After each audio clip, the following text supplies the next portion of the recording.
अस्सलामु अलैकुम वरहमतुल्लाहि वबरकातुहू। बिस्मिल्लाहिर्रहमानिर्रहीम। नहमदुहु व नुसल्ली अला रसूलिहिल करीम व अला आलिहि व अस्हाबिहि अजमाइन। अम्मा बाद। मोहतरम भाइयों, बुज़ुर्गों, दोस्तों, ये वीडियो हम सिर्फ इंफॉर्मेशन और लर्निंग पर्पस के लिए बना रहे हैं। हम कोई भी शेयर बाय सेल करने के लिए रिकमेंड नहीं करते हैं और ना ही कहीं पे इन्वेस्टमेंट करने के लिए। आपको जो बाय सेल करना है आप अपने रिस्क के ऊपर कीजिए। मार्केट पिछले 5 दिनों से कंटिन्यूसली नीचे आ रहा है। आज भी मार्केट प्लस में गया, फिर माइनस में आ गया और 16,858 पे निफ्टी और 56,598 पे सेंसेक्स दोनों क्लोज़ हुए हैं। तकरीबन 1% आज भी माइनस में रहे। अब हम नीचे आते हैं, वो शेयर्स हम देखते हैं कि जो शेयर्स आज मोस्ट एक्टिव थे, Reliance industries, Infosys, ICICI bank, axis और TCS। उसके बाद में टॉप गेनर्स में देखते हैं तो एशियन पेंट्स पहले नंबर पे था, जो ऑलमोस्ट 3% यानी 100 रुपये का उसके अंदर गेन रहा। Sun Pharma, doctor Reddy's, Eicher Motors, Power Grid, ये सारे के सारे आज गेनर्स में रहे। और लूज़र्स में जो है Hindalco, JSW steel, ITC, axis bank, Reliance industries. तो हिंडाल्को 360 पे आ गया, JSW स्टील 316 पे और ITC 324 पर। चलिए, और उसके बाद में नीचे और अगर हम आते हैं तो बाकी की जो ख़बरें हैं मार्केट से रिलेटेड वो हमको मिलती है। अब ऐसे मार्केट में हम क्या करेंगे, तो अब हम ग्लोबल मार्केट को चेक करते हैं कि भाई ग्लोबल मार्केट में आज क्या हालात है। क्योंकि हमारा जो मार्केट टूट रहा है, हमारे मार्केट के टूटने का जो रीज़न है वो सिर्फ़ और सिर्फ ग्लोबल मार्केट है। हमारे देश में तो सब कुछ अच्छे से चल रहा है, अब हमारे यहाँ पे कोई निगेटिव न्यूज़ भी नहीं है, तो फिर हमारा मार्केट क्यों टूट रहा है।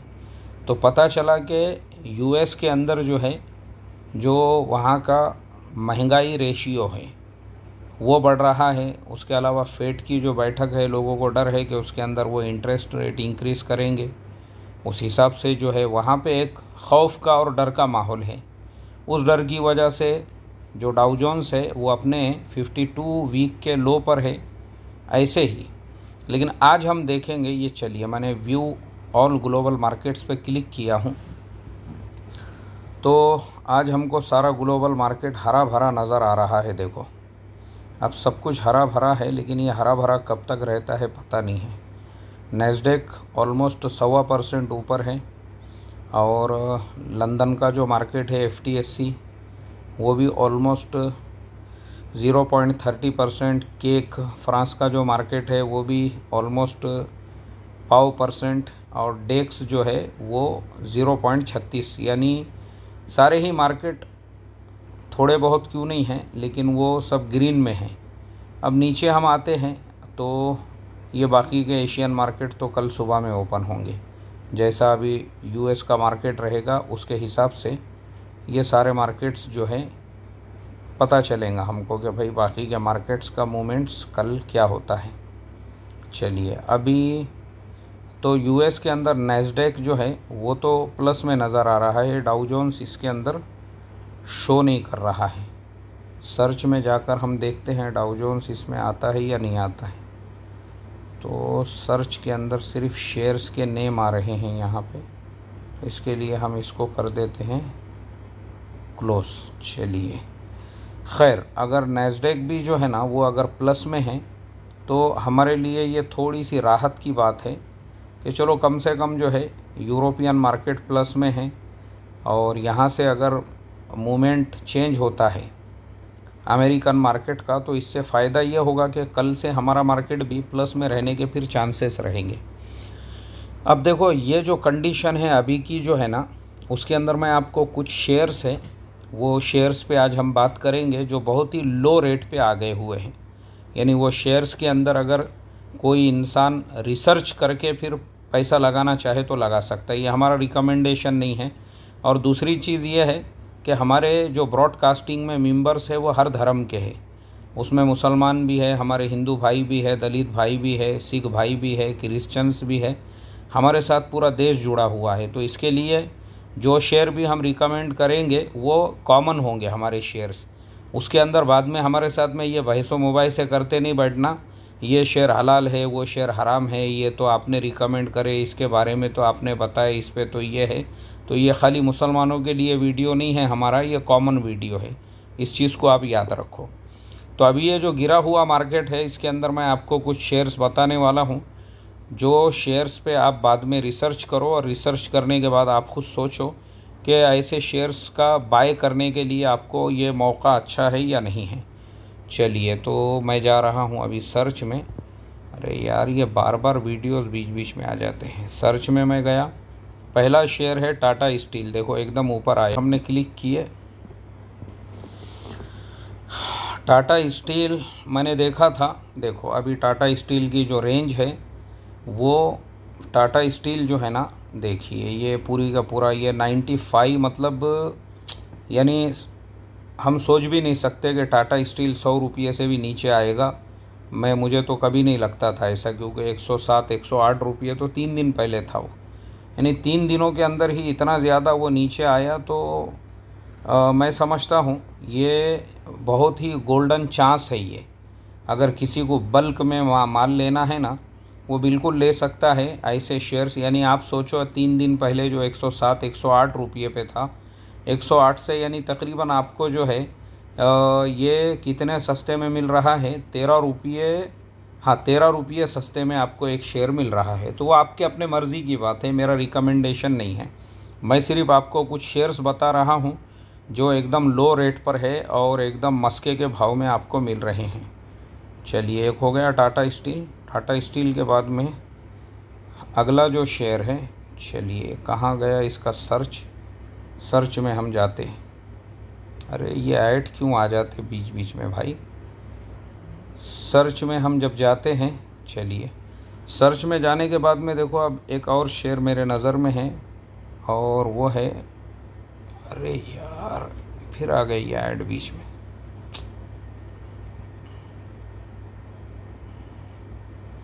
देखिए ये है पीएफसी जो है, पीएफसी ये नीचे वाला देखो, पावर फाइनेंस कॉरपोरेशन।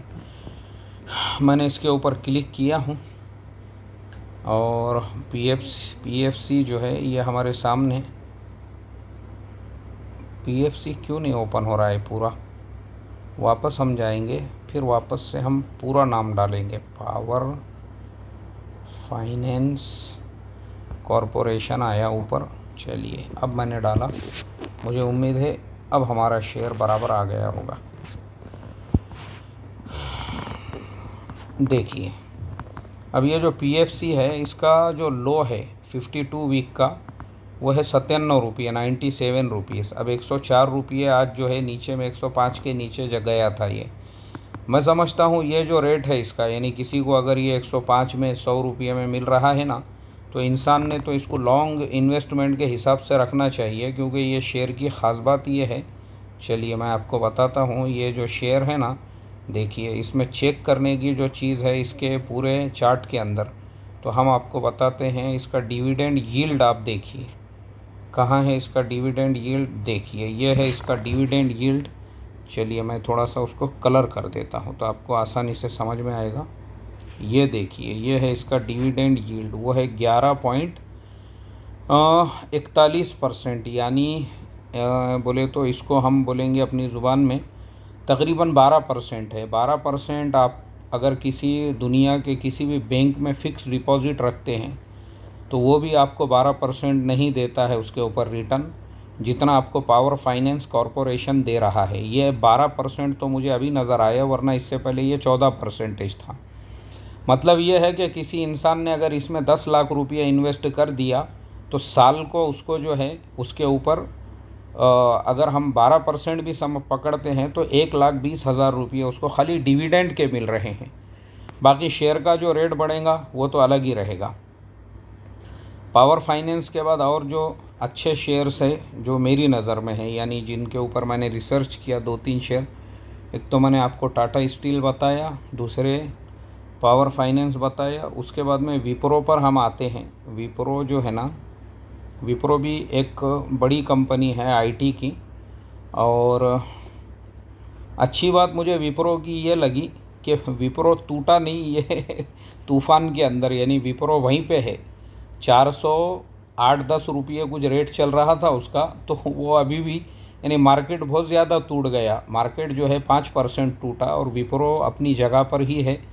तो विप्रो के अंदर ज़्यादा ये नहीं हुआ, यानी विप्रो जो है नीचे गया था फिर वापस ऊपर आ गया। तो ये जो रेंज है 400 रुपये में अगर किसी को, यानी 400 से भी कम है, 398 रुपीज़ में अगर किसी को विप्रो का शेयर मिल रहा है, तो मैं समझता हूँ ये अगर वो महीना भर भी रखता है अपने अकाउंट में और मार्केट अगर जंप मारता है, क्योंकि यूएस मार्केट बढ़ेगा तो आईटी कंपनियां खुद ब खुद बढ़ती है और नैस्डैक तो आज प्लस में है, तो इसका मतलब ये है कि कल आईटी कंपनियों में कम से कम 2-3% का गेन तो रहेगा ही। तो आपको जो है ये रेट में भी अगर कोई लेता है तो मैं समझता हूँ उसको 430-435 रुपये तो इंशाल्लाह आने वाले एक भी हफ़्ता या 2 हफ़्तों के अंदर मिल सकते हैं। और अगर लॉन्ग टर्म के लिए कोई रखता है तो कम से कम महीना भर के अंदर 450 रुपये तो उसने जाना ही चाहिए, क्योंकि लोगों ने 500-500 रुपये का बाय किया हुआ है। ये किसी के पास 550 रुपये का भी है, 750 रुपये ये जाकर आया है। और दूसरी ख़ास बात यह है कि ये भी डिविडेंड देता है अपने शेयर होल्डर्स को। उसके बाद में विप्रो के बाद में, अच्छा मैं ये भी बता दूं, मैंने पहले ही शुरू में बताया हूँ, ये सब हमारा रिकमेंडेशन बिल्कुल भी नहीं है। आपको क्या लेना है नहीं लेना है वो अपने मर्ज़ी से, लेकिन अच्छे अच्छे शेयर्स नीचे आए हुए हैं, इसलिए मुझे ज़रा अच्छा लगा कि मैं बोला ठीक है भाई। और एक शेयर मेरा फेवरेट है RVNL। ये कंपनी भी जो है डिविडेंड भी देती है और हमारी सेंट्रल गवर्नमेंट की कंपनी है, रेलवे का जो काम है ना वो करती है। मैं बहुत दिनों से इसका वेट कर रहा हूँ, ये 30 रुपये पे कब आएगा। जिस दिन आएगा मैं उस दिन बाय करूँगा, ये सोचा हुआ था मैंने, लेकिन 30 रुपये आ नहीं रहा है। ये मार्केट इतना टूटने के बाद में भी, ये अभी 3 दिन पहले जो है 36-37 रुपये था और अभी जो है 33 रुपये है। तो मैं समझता हूँ ये भी उसका लेने का रेट है। अगर कोई इसमें इन्वेस्ट करना चाहे तो ये सेंट्रल गवर्नमेंट की कंपनी है और इसका भी जो डिविडेंड यील्ड है वो है तकरीबन 6%। अब 6% के हिसाब से भी आप लगा सकते हैं। अभी इंडिया में 6% तो बैंक वाले वो भी नहीं दे रहे हैं, वो भी उसके ऊपर भी उन्होंने बहुत सारे टैक्सेस वगैरह लगाए हुए हैं। तो इस वजह से ये भी एक सेंट्रल गवर्नमेंट की कंपनी है, रेल विकास निगम लिमिटेड, तो एक अच्छा शेयर मेरी नज़र में है।